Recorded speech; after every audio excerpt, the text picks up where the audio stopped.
Hello, friends. Thank you for joining me on my YouTube channel. Today, I want to introduce the topics of visions and goals. Over the next several days, I hope to delve deeper into these topics, but today I want to introduce them to you.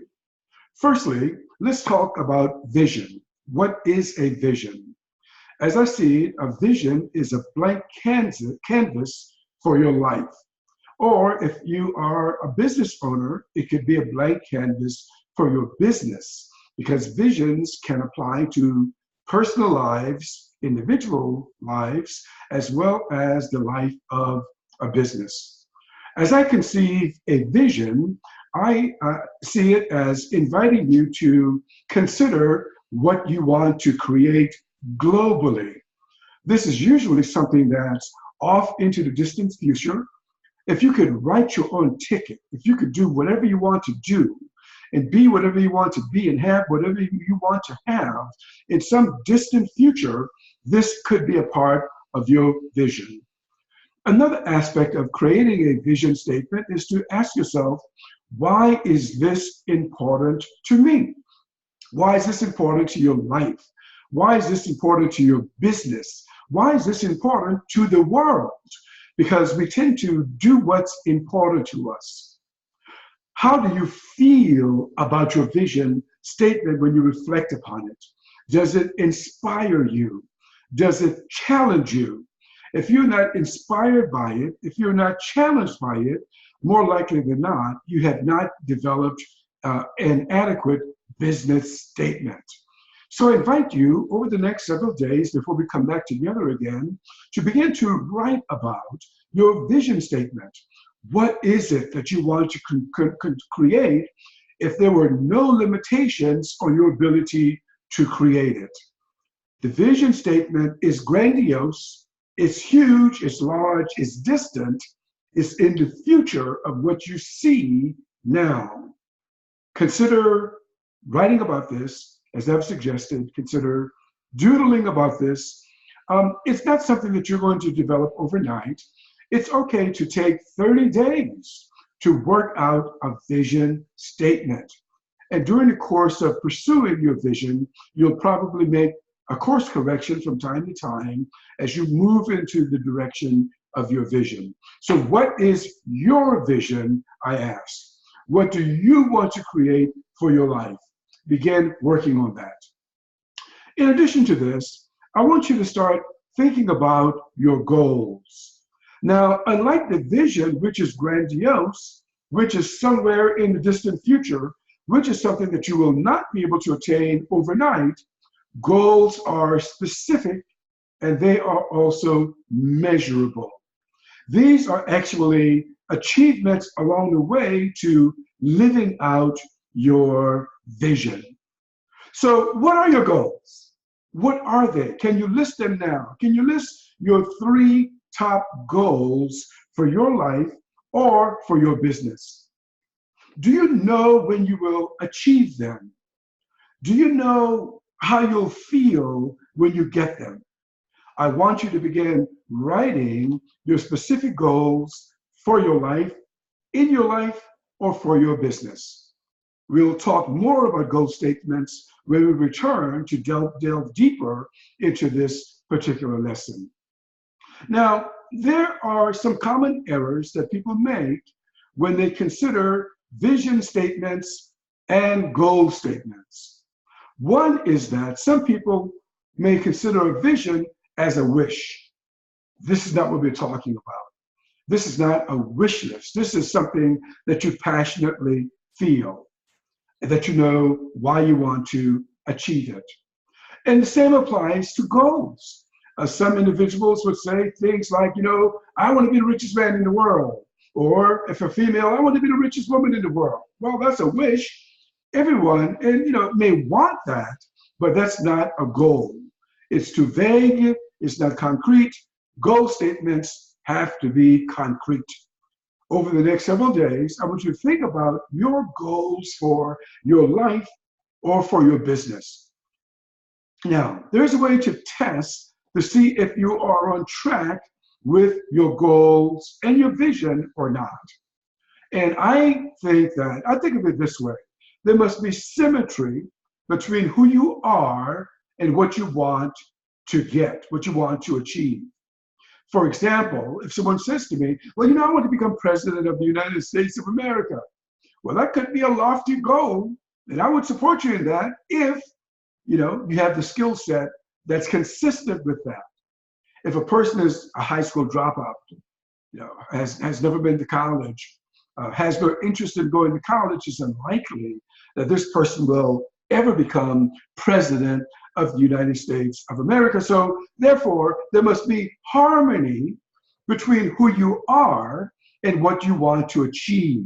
This is one way of testing whether your goal is a wish or a fantasy, or it's something that's achievable based on who you are. Now, there are cases where a person may not have a certain skill set, but they're willing to develop the skills that are needed as they pursue the goals that they have for their life.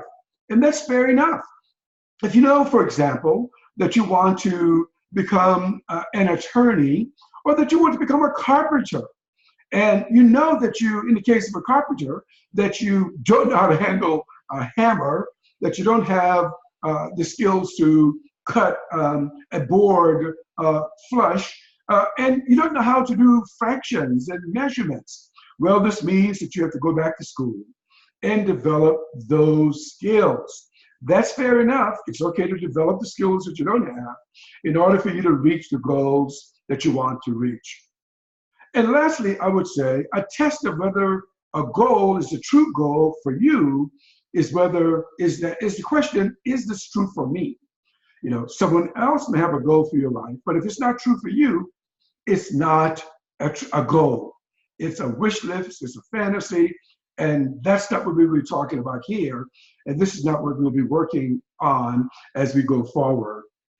A vision and goals should focus your energy. A person should be energized by it. When they're talking about it, there should be some passion about it. If your vision and goal is true for you, it's something that'll get you out of bed in the morning and will keep you up late at night working on it.